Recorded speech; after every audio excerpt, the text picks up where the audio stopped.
The police had not heard his name before because he attended Churchland High School, while Megan attended Woodrow Wilson High School. But at Churchland High School, she was accepted into the program for gifted and talented students. She was only in this program for a year. Robert Barnes was a 16-year-old junior at the time. They were both in the performing arts program. He played the violin in the orchestra, and she was a dancer. Robert Barnes would come over 2 or 3 times a week to catch the bus with Megan. They didn't hang out together or anything like that. They were just friendly with each other. The investigators went to Churchland High School and met Robert Barnes for the first time. He was smiling and very polite, giving the impression of an intelligent young man. Sergeant Robert McDaniel explained why they wanted to talk to him and asked if he would give them a sample of his DNA. Barnes replied that before doing this, he needed to ask his mother and see if she would be okay with that. The next day, Robert called Sergeant McDaniel and said he wanted to meet. During this phone conversation, Robert said he remembered important information about Megan and wanted McDaniel to come to his school. When McDaniel came to the school and met Robert, his hopes that he would learn something new were not realized. Robert was saying what he had heard on the news, and this conversation seemed like a waste of time. All McDaniel was interested in at that moment was a DNA sample. He asked Robert, "Hey, did you talk to your mom last night about giving me a DNA sample?" Robert replied that he had not spoken to her, but said that there should be no problem with that. Robert offered Sergeant McDaniel the gum he was chewing during the conversation. McDaniel knew it was a great source of DNA, so he took it and sent it to the lab. It was about 2 weeks before McDaniel got a call from the lab. There was a problem with Robert Barnes's DNA sample. The expert asked McDaniel if he had seen Robert spit the gum out of his mouth. McDaniel remembered that he had to look away for a moment to get out of his pocket the latex glove in which he had wrapped the gum. So he did not see Robert take the gum out of his mouth. The lab found that the DNA on the gum was from a female. This surprised McDaniel, further convincing him that Robert Barnes was hiding something.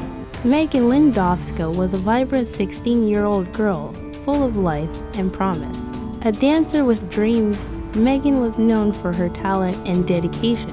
But on April 10, 2008, her bright future was brutally cut short.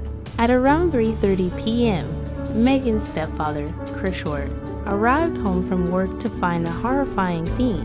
Megan's lifeless body was discovered in her bedroom, brutally assaulted and stabbed multiple times. The community was shaken, and the hunt for her killer began immediately.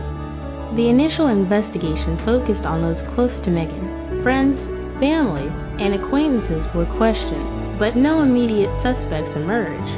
Megan's friends and family were devastated, unable to comprehend who could commit such a heinous act. According to some media reports in 2008, it was a relatively new method of DNA testing. The lab established that the criminal's ancestors were from Africa.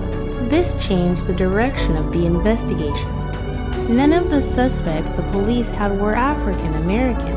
The investigators took a fresh look at Megan's life and the evidence they had.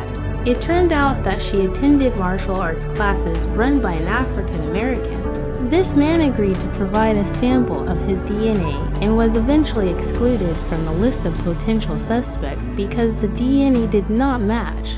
After that, the investigators talked to Chris about Megan and learned something that was of interest to them. They discovered she was involved with a youth center at the Navy shipyard. At this center, there was a counselor for the military who was close to Megan. He was African American and had direct contact with her as one of her counselors. She talked to him all the time, and it was believed that it was a possibility he wanted more out of a relationship with Megan because of the way he acted around the family. The police did not have his DNA profile when the detectives met with this man. He refused to provide them with a sample of his DNA. He said he would rather go down to the police station, but he didn't show up at the appointment. He did everything to try to avoid being questioned or talked to. His behavior suggested that he had something to hide.